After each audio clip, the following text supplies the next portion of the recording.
Hola a todos y bienvenidos a este análisis. Hoy vamos a adentrarnos en una de las confrontaciones más épicas de toda la historia. A ver, normalmente cuando pensamos en las plagas de Egipto nos imaginamos una serie de desastres naturales o simplemente castigos divinos al azar. Pero el material de origen nos muestra algo muchísimo más profundo. No estamos hablando solo de una típica historia de esclavitud y escape, para nada. Es un desmantelamiento total, sistemático e intencional de los falsos dioses de todo un imperio. Literalmente, un choque brutal entre el verdadero poder y la simple ilusión.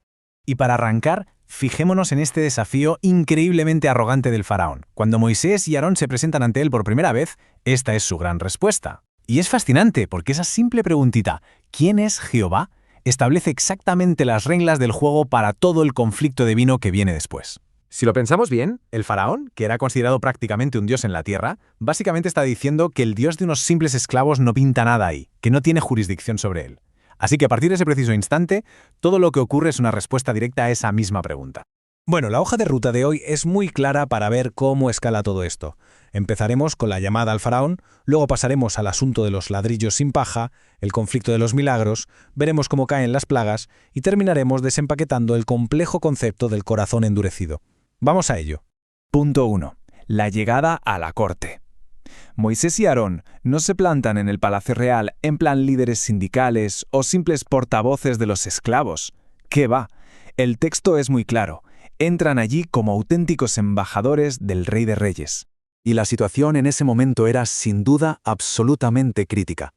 Durante tantos años de servidumbre, los israelitas habían perdido gran parte del conocimiento de las leyes de Dios. Por ejemplo, guardar el sábado se había vuelto literalmente imposible por culpa de las exigencias brutales de los capataces. Moisés tuvo que enseñarles que obedecer a Dios era el primer paso, la condición fundamental para poder ser libres. Pero claro, en cuanto estos intentos de restaurar sus prácticas llegaron a oídos del rey, saltaron las alarmas. Para el faraón pedir tiempo para adorar era una excusa barata para no trabajar y el claro preludio de una rebelión a gran escala. Así que pasamos al segundo punto de nuestro análisis. El faraón, obviamente temiendo un levantamiento, decidió cortar por lo sano y aplastar este nuevo espíritu de independencia a base de agotamiento puro y duro. Fijémonos en esta comparación porque ilustra perfectamente la crueldad de su nuevo decreto. Antes, a los esclavos se les daba la paja para hacer los ladrillos, pues ahora el decreto exigía la misma y exacta cuota de producción, pero ellos mismos tenían que dispersarse por todo el país buscando el rastrojo. Como era de esperar, las cuotas no se cumplían ni de broma, y los capataces hebreos recibían unas palizas tremendas. Esto generó un caos y una consternación enormes, hasta el punto de que los propios israelitas empezaron a culpar amargamente a Moisés por haberles complicado aún más la vida. Y cuando los capataces fueron a quejarse al faraón, su respuesta fue esta burla total. ¿Estáis ociosos? Sin embargo, el texto nos revela aquí algo súper interesante, casi contraintuitivo.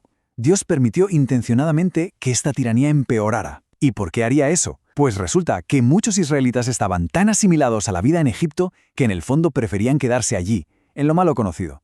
Necesitaban probar la verdadera tiranía egipcia en toda su crudeza para desear la libertad de verdad y estar listos para marcharse. Llegamos al tercer punto, y aquí la cosa se pone verdaderamente tensa. Es el conflicto de los milagros. El faraón exige una señal. Aarón lanza su vara al suelo y de repente se convierte en una serpiente. Pero ojo, porque los magos de la corte aparentemente logran hacer exactamente lo mismo. Pero hay que prestar atención a esto, porque ilustra brillantemente la diferencia fundamental. El texto es clarísimo. Los magos no convirtieron sus varas en serpientes reales. Lo que hicieron fue usar ilusiones ópticas, falsificaciones impulsadas por el gran engañador, porque la capacidad de crear vida real es única y exclusiva de Dios. Y es por eso que la verdadera serpiente, la de Aarón, se acabó tragando a las falsas. El problema es que, a los ojos del faraón, todas parecían idénticas, dándole la excusa perfecta para decir que Moisés era solo un mago más. Y aquí hay un giro teológico que es alucinante. Estas falsificaciones de los magos no eran solo un truco para mantener a unos esclavos atados en Egipto. Había una estrategia muchísimo más profunda, a largo plazo. El objetivo real era sentar un precedente para que con el paso de los siglos la humanidad descartara los futuros milagros de Dios, y en especial los de Cristo, como si fueran simples trucos de magia humana. Fue un intento súper calculado para sembrar la duda en todo el plan de redención. Y así entramos en el punto 4, la fase de escalada, las plagas. Es absolutamente vital entender que Dios no se puso a lanzar desastres sobre Egipto a lo loco. Hubo una precisión táctica increíble en cada evento, apuntando directamente a la yugular de la economía de la nación y, sobre todo, a sus deidades. Si nos fijamos en la tabla, vemos cómo cada plaga iba desmontando su idolatría pieza por pieza. El río convertido en sangre fue una bofetada al dios sagrado del Nilo, del que dependía toda su riqueza. Las ranas, que los egipcios veneraban y no se atrevían a matar bajo ningún concepto, de repente se convirtieron en una plaga insoportable. Con los piojos el engaño directamente se derrumbó. Los propios magos del rey no pudieron replicarlo y tuvieron que tragarse su orgullo y admitir: esto es el dedo de Dios. Y la peste del ganado liquidó a las bestias que ellos mismos adoraban, mientras que a los animales de Israel no les pasó absolutamente nada. Fue una demostración abrumadora de quién mandaba de verdad. Para la plaga de las úlceras nos encontramos con este número espectacular, 400. A Moisés se le dice que tome cenizas de un horno y las arroje al cielo. Y esto no fue un gesto al azar, tenía un peso simbólico tremendo. Estaba cumpliendo una profecía que se le dio a Abraham 400 años atrás, donde se describía la opresión de su pueblo como un horno humeante. Al lanzar esas cenizas, Moisés estaba anunciando a los 4 vientos que el tiempo de arder en ese horno de aflicción había terminado, y que Dios no se había olvidado de su promesa. A partir de ahí, la línea de tiempo de las últimas plagas lleva un ritmo devastador. Las úlceras dejaron a los magos tan mal que ni siquiera podían aparecer por la corte. Luego cayó un granizo como nunca se había visto en Egipto, destrozando las cosechas. Pero un momento, porque aquí hay un detalle clave. El granizo venía con una advertencia compasiva. Cualquier egipcio que hiciera caso y metiera su ganado bajo techo, se salvaba. Así que la misericordia divina seguía ahí. Después del granizo, las langostas arrasaron con lo poquito que quedaba, preparando el escenario para el gran apagón. Y aquí está la 9ª plaga, que es tela. 3 días de densas tinieblas. Y no hablamos solo de que se hiciera de noche. La fuente explica que la atmósfera se volvió pesada, agobiante, casi imposible de respirar. Literalmente, nadie se movió del sitio durante 3 días completos. Esto fue el golpe de gracia, una parálisis total contra sus dioses supremos del sol y la luna. Mientras tanto, en las casas de los israelitas seguía habiendo luz. Fue justo en este punto donde el faraón estuvo a un solo milímetro de quebrarse por completo. Y esto nos lleva al último punto de nuestro análisis, la sección 5, el corazón endurecido. Vamos a desempaquetar esto porque es sin duda uno de los conceptos que más se malinterpretan de toda esta historia. El material que estamos analizando lo define con una claridad meridiana. No hubo ningún poder sobrenatural que anulara el libre albedrío del faraón. Dios no nos reprogramó como si fuera un robot para ser el malo de la película. En realidad, un corazón endurecido no es más que la cosecha psicológica natural, el resultado directo de rechazar la evidencia una y otra vez. Dios le dio la luz, le mostró las pruebas de poder más impresionantes imaginables, pero fue la propia terquedad del faraón al resistirse constantemente lo que provocó que su carácter se endureciera de forma orgánica.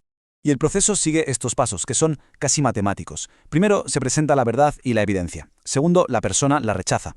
Y ahí pasa algo en la mente humana. Con cada rechazo, con cada negativa a aceptar esa luz, la capacidad para resistir a la siguiente tentación disminuye. La voz de la conciencia se va apagando. El texto nos advierte que jugar con la misericordia y silenciar la conciencia es como jugar con fuego.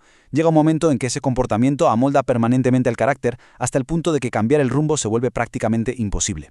El resultado trágico de todo ese proceso lo vemos claramente en estas últimas y escalofriantes palabras del faraón a Moisés.